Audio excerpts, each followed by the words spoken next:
দাদা,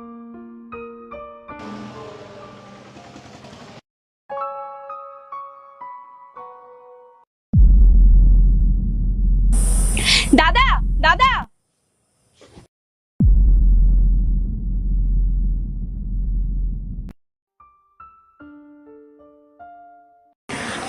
দাদা, একটা কথা বলুন তো। আপনি নিজের খাবার ওই গরিব মেয়েটিকে দিয়ে দিলেন। আপনারও তো খিদে লেগেছিল, এবার আপনি খাবেন কি? ও যখন আমার কাছে এসে খাবারটা চাইলো না, তখন ওর মুখটা দেখে আমার মায়া হয়েছিল। ওর মুখটা দেখে বোঝা যাচ্ছিল ও কতটা ক্ষুধার্ত। আর আমার কাছে আর একটা টাকাও নেই। আমার কাছে যেই টাকাটা ছিল সেই টাকাটা দিয়ে আমি তোমার কাছ থেকে ওই খাবারটা নিয়েছিলাম, তাই আমি আমার খাবারটাই ওকে দিয়ে দিয়েছি। আপনার নিজের খাবার কেনার টাকা নেই, আপনি নিজে খাবার খেতে পান কিনা সেটা আমি জানি না, তবুও আপনি ওই গরিব মেয়েটিকে সাহায্য করলেন। দেখুন, মানুষই যদি মানুষের পাশে না দাঁড়ায় তাহলে আর উপরওয়ালা এসে তো আর দাঁড়াবে না।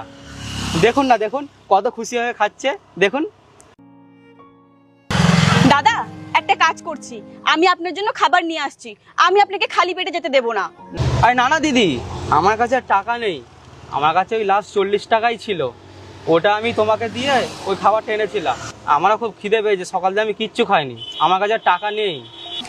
আরে দাদা না, আমি আপনার থেকে কোনো টাকা চাইছি না, আমি আপনাকে খুশি হয়ে খাবারটা দিচ্ছি যাতে আপনার একটু পেটটা ভরে। আরে না না, এতে তো আপনারই ক্ষতি হয়ে যাবে। আমি যদি ফ্রিতে খাই তাহলে তো আপনারই লস হয়ে যাবে। আপনি সারাদিন এত কষ্ট করে ইনকাম করেন।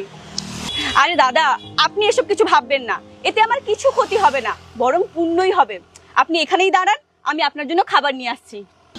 আরে দিদি, আরে দিদি,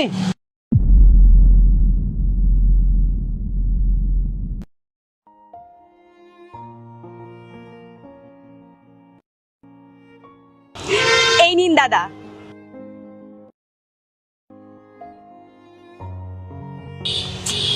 আপনি আমার জন্য এত কষ্ট কেন করেছেন?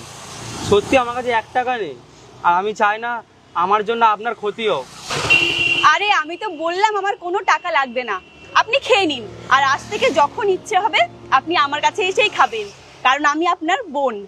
ঠিক আছে,